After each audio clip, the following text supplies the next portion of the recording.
The Dirty Dozen was not about perfect heroes. It was about dangerous men thrown into an impossible mission, where courage came with fear, violence, and sacrifice.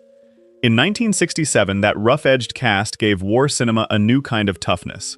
But 59 years later, their real stories carry a weight no battlefield scene could capture. Some became Hollywood legends, some faded from the spotlight, and some left us in ways fans still remember. Let's look back at what happened to the cast. General Worden was played by Ernest Borgnine at the age of 50. Firm, seasoned, and carrying that old military weight, Worden helped set the mission's harsh tone right from the top.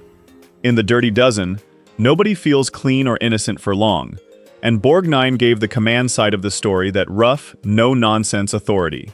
He passed away in 2012 at the age of 95 after kidney failure. Long before and after this film, he had already built a huge career, from his Oscar-winning role in Marty to McHale's Navy, The Wild Bunch, and later voice work as Mermaid Man in SpongeBob SquarePants. Worden is not the flashiest man in the movie, but he helps make the whole operation feel official and dangerous. The Dirty Dozen is full of killers, misfits, and soldiers with nothing to lose, and Worden is part of the machine that turns them into a weapon. Joseph T. Vladislaw was played by Charles Bronson at the age of 45. Cold, tough, and built like a man who had already survived too much. Vladislaw fit perfectly inside the movie's world of criminals turned soldiers. He was not loud or showy. Bronson barely needed to move his face to make the character feel dangerous. Charles Bronson passed away in 2003 at the age of 81 after pneumonia and Alzheimer's disease. After, he became one of cinema's great hard men, leading films like Death Wish, The Mechanic, and Hard Times with that quiet, stone-faced intensity audiences never forgot. Vladislaw feels like classic Bronson before the full legend took over. He did not need speeches, jokes, or big emotional displays. In a squad full of violent men, he stood out by being still, controlled, and quietly lethal. Exactly the kind of guy you would want on a mission nobody was expected to survive. Robert T. Jefferson was played by Jim Brown at the age of 31. Strong, fast, and carrying a quiet anger under the surface, Jefferson gave The Dirty Dozen one of its most physical and memorable men. His big grenade run scene turned him from just another convict in the squad into one of the film's real action standouts. Jim Brown died in 2023 at the age of 87 from natural causes. Before Hollywood fully claimed him, he was already one of the greatest football players in NFL history. After this film, he moved deeper into acting, becoming a major screen presence in action films and black cinema of the late 60s and 70s. Jefferson brought raw power to the mission.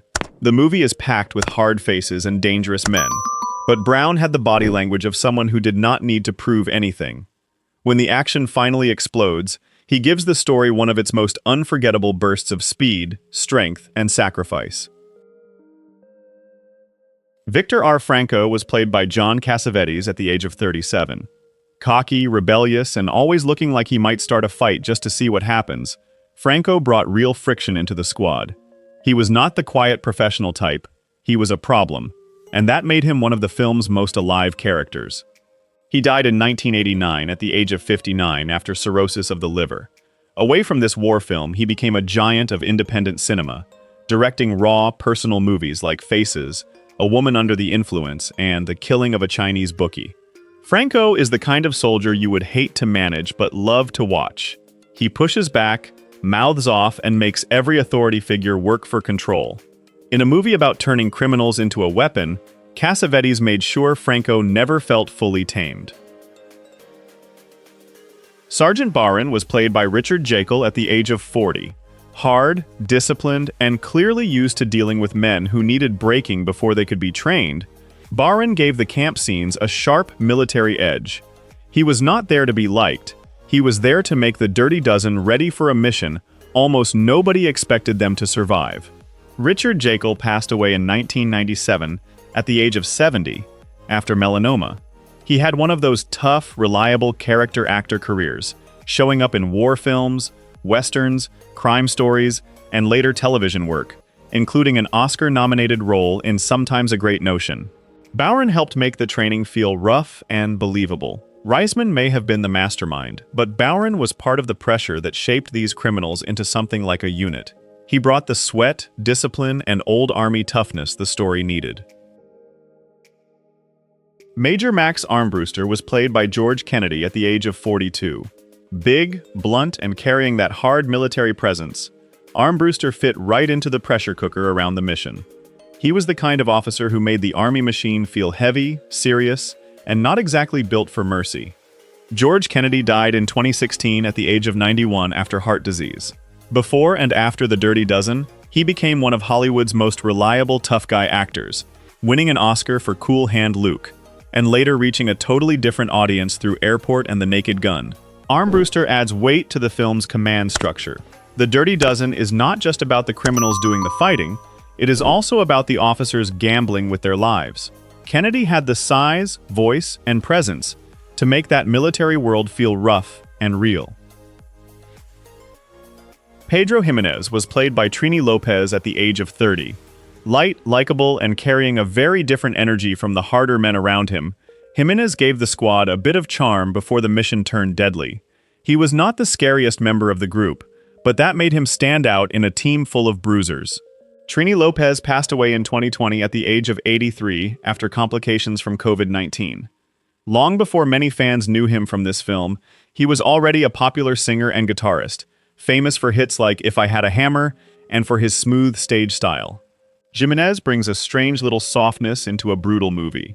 The Dirty Dozen is packed with violence, training, and ugly men being pushed toward a suicide mission, but his presence gives the group a more human mix.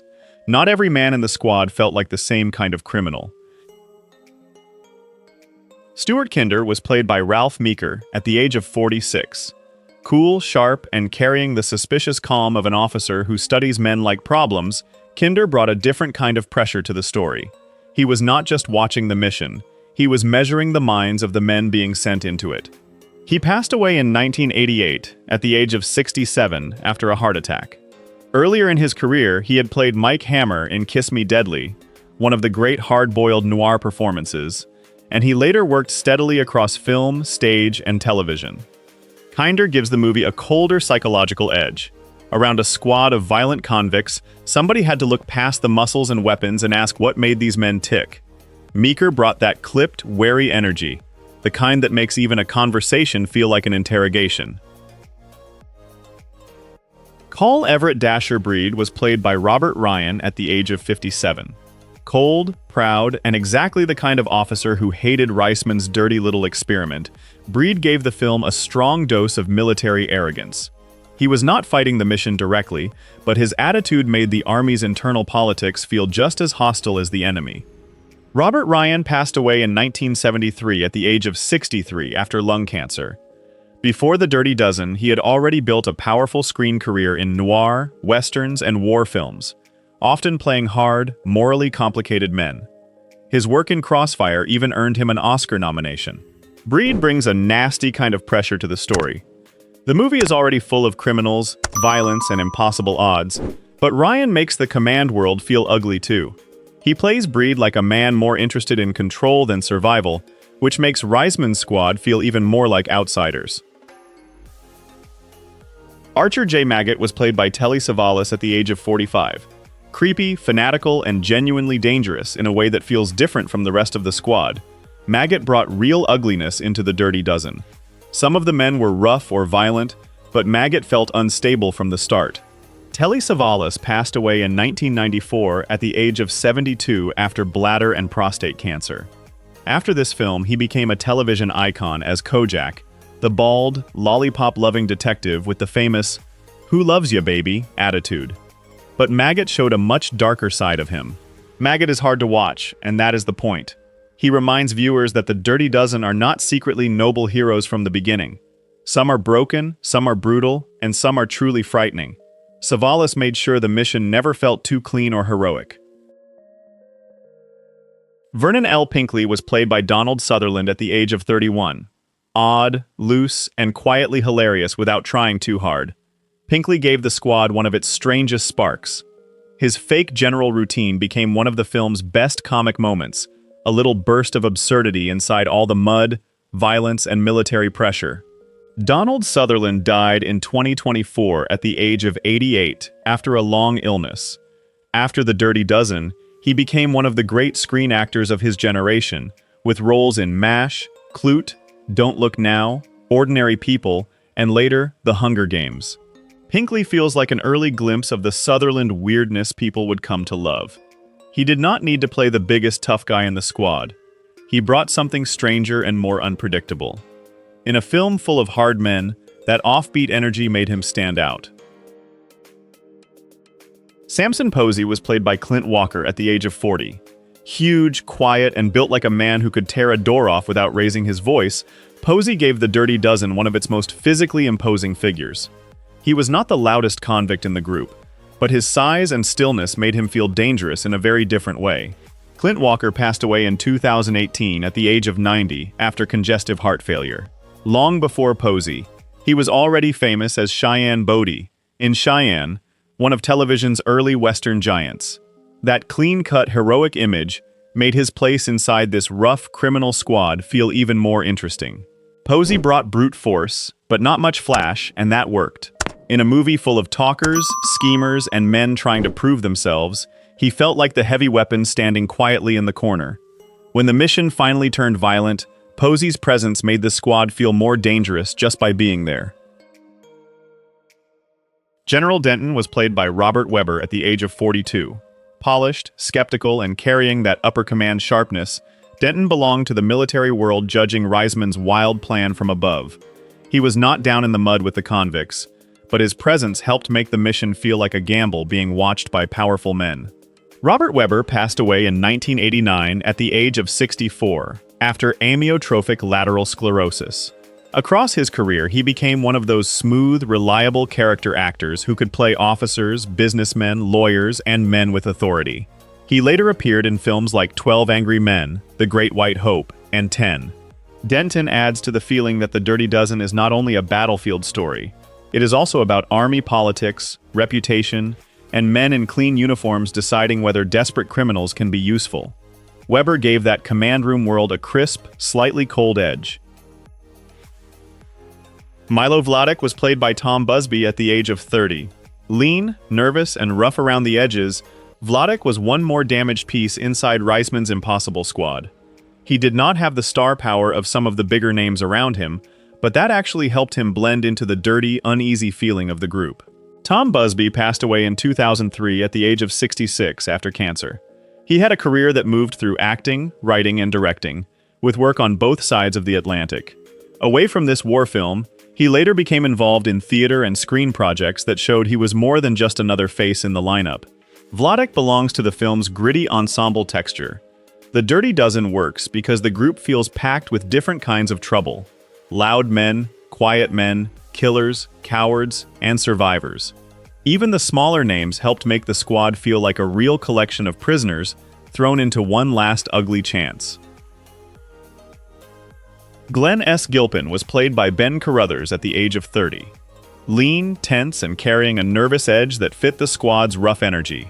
Gilpin felt like another man pulled from the margins and thrown into something worse than prison. In The Dirty Dozen, nobody looked polished, and Carruthers had exactly that worn, uneasy presence. Ben Carruthers passed away in 1983 at the age of 47 after liver failure. Before this film, he had become known for John Cassavetes' Shadows, a raw independent film that gave him a very different kind of screen identity. His career was never as mainstream as some of the bigger names in the cast, but he had a face you remembered. Gilpin adds to the movie's dirty, crowded realism. The squad works because it feels patched together from broken men, not clean Hollywood heroes. Carruthers brought that restless, street-level quality, making Gilpin feel like someone who had already lived a rough story before Reisman ever picked him for the mission. Roscoe Lever was played by Stuart Cooper at the age of 25. Young, sharp-faced, and looking like one of the squad members still trying to figure out how much trouble he was really in, Lever brought a younger energy into the group. He was not one of the loudest convicts, but he helped make the dozen feel like a mix of different ages, tempers, and survival instincts. Currently 84, he is one of the few cast members from the film still alive today. After acting, his career moved strongly into directing and writing, especially with Overlord, a haunting World War II film that showed a much more artistic and personal side of his connection to war stories. Lever is a small piece of the ensemble, but that matters in this film. The Dirty Dozen is not built around one clean hero. It is built around faces, attitudes, and men slowly becoming a unit. Cooper's presence helps fill out that rough lineup, giving the squad one more young man caught inside a brutal mission. Corporal Morgan was played by Robert Phillips at the age of 42. Tough, alert, and carrying the straightforward military energy of a man used to orders, Morgan helped fill out the army world around Reisman and his convicts. He was not part of the famous dozen, but roles like his made the camp, training, and command structure feel busy and believable. Robert Phillips passed away in 2018 at the age of 93 after pneumonia. His long career included plenty of tough guy and military-type roles, and he also appeared in films like The Killing and The Thomas Crown Affair. He had the kind of screen face that could sell authority without needing a big speech. Morgan belongs to the machinery around the mission. The convicts get the spotlight, but the film also needs soldiers, guards, officers, and hard-faced men keeping pressure on them. Phillips helped make that military environment feel rough, crowded, and ready to explode if anyone stepped out of line. Seth K. Sawyer was played by Colin Maitland at the age of 24. Young, wiry, and carrying the jittery look of a man already halfway broken by fear, Sawyer added a different kind of weakness to the squad. In The Dirty Dozen, not every convict felt like a killer built for battle. Some looked like they might crack before the mission even started. Currently 83, he is one of the surviving faces from the film's original lineup. After this role, his career continued through film, television, and stage work, but Sawyer remains the part many war movie fans connect with him most. He had that nervous screen energy that made him stand apart from the heavier, tougher men around him. Sawyer helps show why the squad feels so unstable. Reisman was not building a clean military unit. He was dragging together damaged men with bad records, worse tempers, and very little hope. Maitland gave the group one of its more fragile notes, which made the whole mission feel even more risky. Tassos R. Bravos was played by Al Mancini at the age of 34. Dark-eyed, tense, and rough enough to belong in Reisman's ugly little experiment, Bravos added another hard face to the lineup. He was not one of the loudest men in the squad, but he helped give the dozen that crowded, dangerous feeling. Like every man had a past nobody wanted to talk about. Al Mancini passed away in 2007 at the age of 74 after Alzheimer's disease. His career moved through acting, writing, and television work, including appearances in shows like The Untouchables, The Twilight Zone, and later writing for screen projects. He was one of those working actors who could bring grit without making a role feel overplayed. Bravos belongs to the film's rough ensemble power. The Dirty Dozen works because the men do not feel interchangeable. Each one adds a different kind of trouble. Mancini's presence gave the squad more texture, another convict face in a mission where survival already seemed like a long shot. PVT. Arthur James Gardner was played by George Rubicek at the age of 32. Young, guarded, and part of the military world surrounding the condemned men, Gardner helped fill out the army machine behind the mission. He was not one of the biggest personalities on screen, but roles like his made the operation feel larger than just Reisman and his prisoners. Today, at 91, he is still a fascinating name for fans of classic genre films. His career later included work in Star Wars, where he played Commander Pragi, and he also became known for voice acting, dubbing, and dialogue direction across international film and television. Gardner is a small role, but old war films are built on those small pieces. The officers, guards, privates, and background soldiers all help create the pressure around the main squad. Rubicek's place in the film is one more reminder that this mission was part of a much bigger war machine. French Servant was played by Alan Chuntz at the age of 40. Quiet, formal, and caught inside the film's dangerous mission setting, the servant helped add a touch of occupied Europe atmosphere around the story. In The Dirty Dozen, even a smaller role like this helped place the action inside a world of uniforms, class tension, and people trying to survive around powerful men. Alan Chuntz passed away in 2009 at the age of 82, with no widely reported cause of death. His screen work stayed mostly in supporting roles, but he appeared in British film and television across several decades, often playing small character parts that helped fill out period settings, military stories, and European backdrops. The French servant is not a loud role, but it belongs to the film's texture. The movie is remembered for the convicts and the mission, but the world around them still needed faces like this. People on the edge of the violence, making the setting feel larger than one squad of doomed soldiers. Army priest at hanging was played by Larry Cross at the age of 54. Solemn, still, and placed right at the edge of death, the priest helped open the film with the kind of grim military ritual that tells viewers this is not going to be a clean, heroic adventure.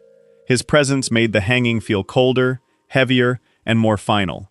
Larry Cross passed away in 1976 at the age of 63, with no widely reported cause of death. Before this role, he had worked across British film, television, and radio, often bringing a measured, old-school presence to small but serious parts. He was the sort of actor who could give weight to a scene without needing many lines. That priestly figure matters because The Dirty Dozen begins with punishment before it ever reaches action. The condemned men are already living under death sentences, and the film never lets you forget it. A small role like this helps set that bitter tone before Reisman even starts building his squad. MP at hanging was played by Dick Miller at the age of 38. Tough, watchful, and placed inside the film's harsh opening atmosphere, the MP helped sell the military machine surrounding the condemned men. He was not part of the dozen, but his presence added to that cold sense of rules, punishment, and authority. Dick Miller passed away in 2019 at the age of 90 after a heart attack. He became one of Hollywood's great cult character actors, appearing in dozens of films for Roger Corman and Joe Dante, including Gremlins, The Howling, A Bucket of Blood, and Piranha. His face became a small thrill for movie fans who loved spotting him.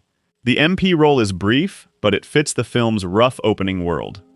Before the mission becomes explosive, The Dirty Dozen shows a military system that is already brutal and unforgiving. Miller's small appearance helps build that mood, another hard face in a place where mercy is in short supply. Major John Reisman was played by Lee Marvin at the age of 43. Hard, cynical, and built for the kind of dirty mission no clean officer wanted to touch. Reisman was the man who turned 12 condemned soldiers into a weapon. He did not soften the job, dress it up, or pretend these men were heroes from the start. Lee Marvin passed away in 1987 at the age of 63 after a heart attack. By then, he had already become one of Hollywood's great tough guy faces, with major roles in Cat Ballou, Point Blank, The Man Who Shot Liberty Valance, and The Professionals. His own Marine service in World War II gave his war film presence an extra edge. Reisman is the engine of The Dirty Dozen. He is not warm, not polished, and not interested in playing by rules that already feel rotten. Marvin made him believable as the only man rough enough to command that squad. Part officer, part gambler, and part bastard with a mission to finish. Thank you for watching. We hope this journey through the cast of The Dirty Dozen brought back powerful memories. Please share your thoughts in the comments, and don't forget to like, subscribe, and join us in the next video.